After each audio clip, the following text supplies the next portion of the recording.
Down here. All right. My name's Earl Armstrong Jr.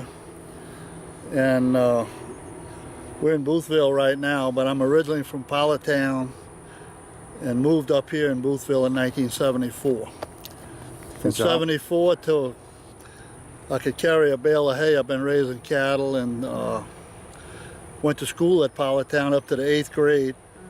And then from the 8th grade, I went to school and boarded at Holy Cross High School in New Orleans. Okay, we know that. Yeah. And been down here ever since. Graduated in '62. You're 1 year before me. Oh, really? Yeah. How have you done? And then, yeah, now you're the last cattle rancher down here? Or do you call it cattle ranching down here? I'm the last one down on the mouth of the river. Yeah, yeah. Before that, I had a cousin that owned cattle down there, Don DeLestinier, who was also grown up down here. Went to school at Pollytown also. Wow. And So what was Pilot Town like? I mean, was it really a town, or is it? yeah, it was a town, and the pilots, they get on the ships like from Pollytown to New Orleans with Crescent River pilots, and from Pollytown to the Gulf was the bar pilots. How far is it? Well, now the Gulf has moved up to Pilot Town, hasn't it? Well, no, not really. In certain places it has. Yeah. But Southwest Pass is the shipping channel, and they're still using that channel, same channel for years. So all of these boats, like this one that's going by here, they're all coming in that way. This ship came in from Southwest Pass from the Gulf, Okay. which came as far as Pollytown. Then a river pilot gets on it and takes it from Pollytown to New Orleans. And the bar pilot will get off up here, but the river pilot will take over at Pollytown. Okay. And he'll just ride the ship till he gets up here, and then he'll go at his pilot station. And they'll pick him up. What was it like living on Pilot Town for you? It's some of the best years I've ever had in my life. I got married in '64, and I had 2 girls and a boy at Pollytown who went to school there also. And then when we moved up here, we had another boy and a girl. So I got 3 girls and 2 boys. One of the boys was a river pilot that takes these ships up. The other boy does what I did, raise cattle, go fishing, and trawling, or whatever it takes to make a dollar, you know? Yeah. Yep. And all my 3 girls are school teachers. One of them teaches here, one teaches at Port Sulphur, and one teaches in Folsom, across the lake.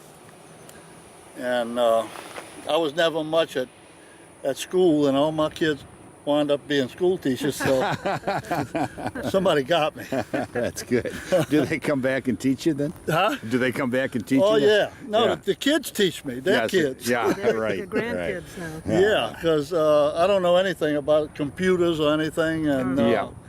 sometimes I get messed up and turned around on my telephone, and they get everything straight for me. You know? Exactly. That's what one of the things they're good for. We can No. picture that. Now, I'm curious about the years you were growing up in Pilot Town. Did you have, what were hurricanes like at that point? I assume you had hurricanes. The first hurricane that I encountered was in 1957. It was Hurricane Flossie. I was 13 years old. And really, Hurricane Flossie was one of the first ones that started working on the marshes down the mouth of the river. I was always told about 1949, a 47 hurricane was a bad one, but they wasn't named then. You know, there was 1947 hurricane, and I imagine that did a little bit too, as far as the marshes was concerned, because this place started going down in the late 30s. We started losing land, and things started switching around. And I've been able to watch it ever since, and it's not a very good thing to watch. Not a pretty sight. no. I got married in '64 and built a house at Pollytown. In '65, Hurricane Betsy come, which I rode out in a Lafitte skiff. And that night, I broke loose, and they picked me up the next day about 10, 11 o'clock in the trees. Oh. I'm still in the boat, though. I mean, we all made it. And my brother-in-law was also in a boat, but he never broke loose. You know, I broke loose. So in 1960, I think it was 4 years later, 68, what was it, in 69, huh? Hurricane Camille hit. Okay, And it hit on August the 17th. And it blew harder than any storm that anybody's ever seen. Even harder than Katrina, you know. Wow. And we rode it out at the pilot station at Politown, which my wife fussed at me for getting in the boat. She says, promise you won't get in the boat, because I'd send them all upriver, you know. I said, I won't. Well, we were in my house and it started going down. No. So we wound up, we had boardwalks down there then, and we left my house because we knew that it was getting ready to go, you know, and it took a tornado took a house right alongside of mine, which my father had a good chance of seeing it. I didn't, but I felt my house shake and crack, and he said, he was standing outside then, he said he could see the other house that was alongside of mine just go up in the air and go in the river. And we walked about a quarter of a mile to get to the pilot station, and we rode it out there till in the morning. And we went around seeing how the other people made out that stayed in their houses. Nobody got drowned or hurt or anything, but it was a tough storm. And when you say it was worse than Katrina, that means the wind, The wind velocity was right at 200 or better. And we got those velocities from ships and tugs that were anchored in the river. Sure. That some of their wind gauges broke at 200 miles an hour. Now, is Pilot Town on the shore, or is it in an island? It's just past Cubit's Gap, south of Cubit's Gap, and it's an island in a sense, you know. So for you to escape, you had to go by boat, or you had that boat was you got. Yeah, the boat was just like a car, like we use here now. Yeah. You know, if you had to go to Venice to get something, you jumped in your boat and you went to Venice. You needed groceries, you jump in your boat and you get groceries. Yeah. But it was one of the best places that I've ever. I wouldn't give it. I'd go back to Politown right now.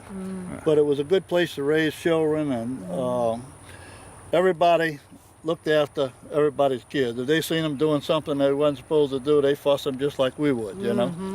And it was one big family and a lot of good people. That's the only way I can say it. Yeah. And now you said after Katrina, there's only just some pilots that stay down there in the housing. That's right. They have one man that built a camp down there, rebuilt it, and it's just more or less a hunting and fishing camp. The pilots have river pilots have their station there, and they built another new station to put there, but it'll be on a cement barge, and it's going to be up like 25 foot in the air. Oh. So you know, they're going to go ahead and put that there and try to stay where they're at, you know. Yeah, and now here, I mean, you sit and you look from the river, and then you can walk over to the other side to the Gulf. Now, is there a name for this part of the Gulf? This is not the Gulf. This is what they call Yellow Cotton Bay. Yellow Cotton Bay. It's a bay, right. Okay. And then if you go out a little further, they got another Bay Jack. And then you get into the Gulf. But everything's in one now almost, you know. It's hard to tell where the bayous were or where the bays were. And everything's breaking up into one big bay, you know. When Isaac came, did you get water in here then? No, sir. No, we never got any. Everything pretty much looked like it looks now, you know. Isaac, the water here wasn't as high as it was in Buras. Yeah. But in Buras, it was just about coming over the levee. Then at home place, up further, it came over the levee. I stayed on my cattle barge down in Grand Pass, about a mile below Venice, and we rode out Isaac on that barge. And I figured if it blew 4 or 5 more hours, it would have come over the levee up north of us. Okay. It's got a little chance to spread out here, you know. Yeah. Now, do you have to do anything with your cattle? What do you do when you... Well, I had a bad deal with my cattle for Katrina. Did you? because I had cattle on the islands down the mouth of the river, and I lost right at 1,800 head. Oh my gosh. Yeah. And Oh, those bulls man. like that there, that's all registered bulls. Yeah. I lost 90 of them like that. Oh man. Yeah. You know, but I lost, but so did everybody else. You know, Well, that's yeah. It's not only me. You know that everybody on this lower end lost, and the buildings you see now is the people that got enough nerve to come back and try it again. And you know, I'm not planning on going anywhere. And I was asked one time, "What would it take you to leave?" I said, "When there's no more mud."